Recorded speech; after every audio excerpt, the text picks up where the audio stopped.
नमस्कार. Tasty tails with वृषालीमध्ये आपले स्वागत आहे. आज आपण करणार आहोत खोबऱ्याचे आणि रव्याचे पारंपरिक सारण असलेली कुरमुरीत खुसखुशीत करंजी, जी की महिनाभर राहिली तरी खोवट होत नाही. मी येथे 4 वाट्या खोबऱ्याचा कीस घेतला आहे, जो की आपण भाजून घेणार आहोत. खोबरे भाजून घेतल्यामुळे आपली करंजी बरेच दिवस टिकते, खोवट होत नाही.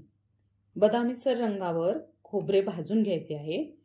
याच्यासाठी आपण घेणार आहोत 1 वाटी बारीक रवा, जो थोडा भाजला की मग त्यामध्ये आपण घालणार आहोत 2 चमचे खसखस. ती पण आपण रव्याबरोबर 2 ते 3 मिनिटे भाजून घेऊयात. आता रवा मी याच्या खोबऱ्याच्या किसावर घातलाय. याच्यामध्ये आपण पाव चमचा विलायची घालणार आहे, पण हे गार झाल्यानंतरच आपण यामध्ये 1 वाटी पिठी साखर घालणार आहोत. ही टीप सुद्धा गरजेची आहे. आता आपण करंजीच्या पारीसाठी पीठ मळणार आहोत. त्याच्यासाठी आपल्याला लागणार आहे 2 वाट्या मैदा आणि पाऊण वाटी बारीक रवा. हे एकत्र करून घेऊया आणि याच्यावर मोहन घालण्यासाठी आपल्याला लागणार आहे 3 टीस्पून गरम केलेले तूप. मोहन सगळ्या पिठाला एकसारखं लावून घेऊयात. मोहन पिठाला एकसारखं लागलं की मग पाणी घालून आपण हे पीठ मळून घेऊया.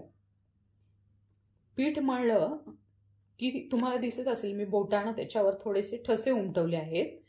ह्याच्यामध्ये मी थोडंसं पाणी शिंपून ठेवणार आहे, जे की मी पीठ जेव्हा आपलं भिजतं तेव्हा ते पाणी त्या पूर्ण शोषलं जातं आणि पीठ अजून मऊ होतं. ते पीठ मी 1 पाऊण तासभर किंवा 1 पाऊण तास ते 1 तासभर त्याला भिजून देणार आहे. पीठ चांगलं आता मऊ एकदम भिजलंय. आपल्याला याच्यासाठी साठा लागणार आहे. तर साठा तयार करण्यासाठी मी 2 चमचे तूप घेतलं आहे आणि 3 चमचे मैदा घेतला आहे.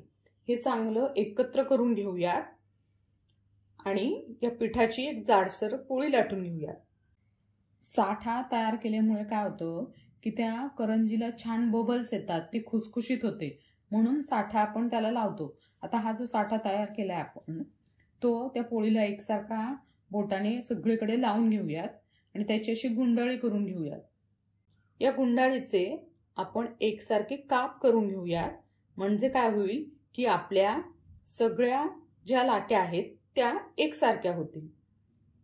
हे असे आपण सुरीच्या साहाय्याने त्याचे काप तयार केलेत आणि ते मग आपण छोटी अगदी पातळ पातळ अशा लाट्या लाटून घ्यायच्या.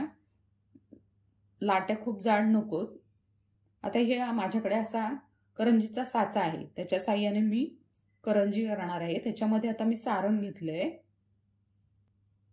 आणि त्याच्या कडा बंद करण्यासाठी पाण्यामध्ये बोट बुडवून त्याच्या कडा आपण बंद करून घेणार आहे, ज्यामुळे की करंजी तेलामध्ये सुटत नाही, घट्ट बंद होते त्याची. आता हे एक्स्ट्राचं पीठ काढून टाकूया. साच्यामुळे काय होतं, करंजा पटपट तयार होतात.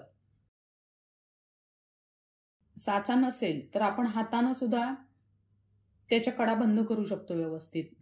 कडा बंद करण्यासाठी पाणी लावणार आहोत आणि करंजीच्या कडा बोटाच्या साहाय्याने बंद करून घेणार आहोत.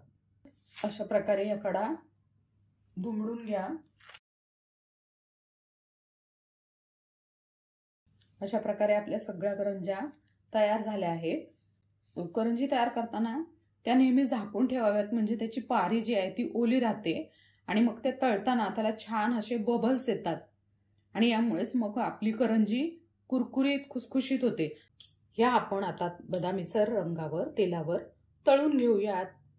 आता तुम्हाला दिसत असेल आपल्या करंजीला कसे छान छान लहान मोठे बबल आलेले आहेत. आपली करंजी तेलात फुटलेली नाहीये. आपण त्याच्या कडा व्यवस्थित पाणी लावून बंद केल्या होते, त्यामुळे आपल्या करंजी तेलामध्ये अजिबात कुठेही सुटलेली नाहीये. की करंज्या कशा एकसारख्या सगळ्या झालेल्या आहेत आणि याला किती छान बबल आलेले आहेत. आता आपल्या सगळ्या करंज्या कशा कुरमुरीत खुसखुशीत तयार झालेल्या आहेत. आणि तुम्हाला माझी रेसिपी कशी वाटली हे तुम्ही नक्की सांगा. रेसिपीला लाईक करा, चॅनलला सबस्क्राईब करा आणि तुमच्या प्रतिक्रिया कमेंटमध्ये नक्की कळवा. धन्यवाद.